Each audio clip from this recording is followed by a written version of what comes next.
ఇప్పుడే మంచిర్యాలకు సంబంధించినటువంటి ఎస్ఐ గారు వచ్చి నాకు ఈ కాంగ్రెస్ ప్రభుత్వం పెట్టినటువంటి అక్రమ కేసుకు సంబంధించి నోటీస్ ఇవ్వడం జరిగింది. కేసులు మాకు కొత్త కాదు. తెలంగాణ ఉద్యమంలో ఆనాడు సమైక్య రాష్ట్రంలో కాంగ్రెస్ ప్రభుత్వం పరిపాలన చేసినప్పుడు 200కు పైగా కేసులు ఎదుర్కొని ఎన్నోసార్లు లాఠీ దెబ్బలు తిని ఎన్నో సందర్భాల్లో చెంచల్గూడ చిల్లరపల్లి జైలు జీవితాన్ని నిర్బంధాన్ని అనుభవించినటువంటి ఉద్యమ బిడ్డను నేను. ఇవాళ మళ్ళీ తెలంగాణలో కాంగ్రెస్ ప్రభుత్వం పరిపాలన కొనసాగుతున్నటువంటి తరుణంలో ఇవాళ అక్రమంగా ఇష్టం వచ్చినట్టుగా కేసులు పెడతా ఉన్నారు. ముఖ్యంగా నేను మన ముఖ్యమంత్రిని వర్ష పదజాలంతో దూషించినని చెప్పి నా మీద ఈ కేసు పెట్టినామని చెప్పి ఇందాక ఎస్ఐ గారు చెప్పారు నోటీస్ ఇచ్చే క్రమంలో. నేను ఒకటే మాట్లాడుతూ ఉన్నా, మరి ఈ ముఖ్యమంత్రి ఆయన స్థాయిని మర్చి కేసీఆర్ గారిని ఉద్యమ నాయకుడిని రాష్ట్రాన్ని 10 సంవత్సరాలు పరిపాలించిన మాజీ ముఖ్యమంత్రి గారిని పట్టుకొని ఇష్టం వచ్చినట్టుగా విమర్శించినటువంటి తీరును మొత్తం సభ్య సమాజం తెలంగాణ సమాజం అంతా కూడా చూసింది. అదేవిధంగా మా మాజీ మంత్రుల్ని మా నాయకుల్ని ఇవాళ కాంగ్రెస్ ప్రభుత్వంలో ఉన్న మంత్రులు కానీ నాయకులు కానీ ఎట్లా విమర్శిస్తూ ఉన్నారో ఎట్లా పరుష పదజాలంతో మాట్లాడుతూ ఉన్నారో ఇలా రాష్ట్రం అంతా చూస్తూ ఉంది. సోషల్ మీడియా వేదికగా ఇట్లా ఇష్టం వచ్చినట్టుగా అవాకులు చవాకులు పెళ్తూ ఉన్నారో దుర్భాషలు ఆడుతూ ఉన్నారు. వీళ్ళ రాష్ట్రం అంతా కూడా చూస్తూ ఉంది.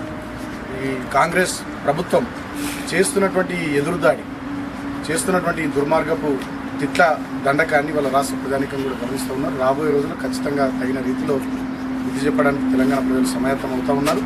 సో ఈ కేసులకు వీటికి మేము భయపడే వాళ్ళం కాదు. ఖచ్చితంగా వీటిని డెఫినెట్గా చట్టపరంగా న్యాయపరంగా ఏ రకంగా ఎదుర్కోవాలో ఆ రకంగా ఎదుర్కొంటాం. ముఖ్యంగా రాష్ట్ర వ్యాప్తంగా కూడా మా టీఆర్ఎస్ పార్టీ శ్రేణుల మీద కార్యకర్తల మీద చేస్తున్నటువంటి దాడులు కానీ వివిధ పోలీస్ స్టేషన్లలో పెడుతున్నటువంటి కేసులు కూడా వాళ్ళు విపరీతంగా జరుగుతూ ఉన్నాయి, వెలుగులోకి వస్తూ ఉన్నాయి. ఒక చెన్నూరు అసెంబ్లీ నియోజకవర్గంలోనే నిన్నటి వరకు 28 మంది మా సోషల్ మీడియా పిల్లల మీద విద్యార్థి యువజన నాయకుల మీద అక్రమంగా కేసులు పెట్టడం జరిగింది.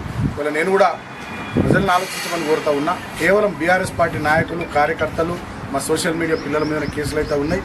మరి ఇష్టం వచ్చినట్టుగా తిడుతున్నటువంటి ముఖ్యమంత్రి మీద మంత్రుల మీద కాంగ్రెస్ పార్టీ నాయకులు కార్యకర్తల మీద రాష్ట్ర వ్యాప్తంగా మేము ఎన్ని పిటిషన్లు ఇచ్చినా ఒక్క కేసు కూడా అయితే లేదంటే అదైతే నిర్బంధం ఇవాళ ఈ రాష్ట్రంలో అమలవుతూ ఉందో ఆలోచించమని కోరుతా ఉన్నా.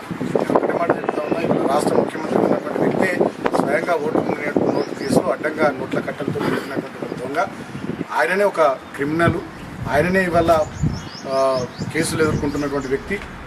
నిన్న సుప్రీంకోర్టు నోటీసులు కూడా ఇచ్చింది ఓటుకు నోటు కేసులో. కాబట్టి అటువంటి వ్యక్తి నుండి ఇటువంటివి తప్ప ఇంకేవి రాష్ట్రానికి మంచి జరిగేటటువంటి పనులు పెద్దగా ఆశించే పరిస్థితి లేదు.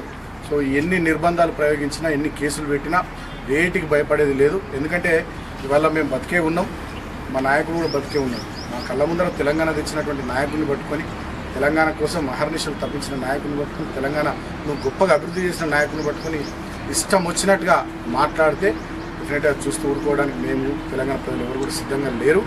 అదే కాకుండా వల్ల నా మీద ఇష్టం వచ్చినట్టుగా మా నాయకుల మీద ఇష్టం వచ్చినట్టుగా మాట్లాడినటువంటి వాళ్ళ మీద కూడా రాష్ట్ర వ్యాప్తంగా వివిధ పోలీస్ స్టేషన్లలో మేము పిటిషన్లు ఇచ్చినాం, చెన్నూరు నియోజకవర్గంలో ఇచ్చినాం. ఎక్కడ కూడా ఒక కేసు నమోదు చేయకపోవడం ప్రభుత్వం మొండి వైఖరి, ప్రభుత్వ కక్ష సాధింపు వైఖరికి ఇది నిదర్శనంగా నేను భావిస్తూ తెలంగాణ ప్రజలారా గమనించండి, ఆలోచించండి. ఇందిరమ్మ రాజ్యంలో ఎలాంటి నిర్బంధం, ఈ ప్రజాపాలన పేరు మీద ఎటువంటి నయవంచపు పాలన నడుస్తూ ఉందో ఆలోచించమని తెలంగాణ ప్రజలను కోరుతున్నాను.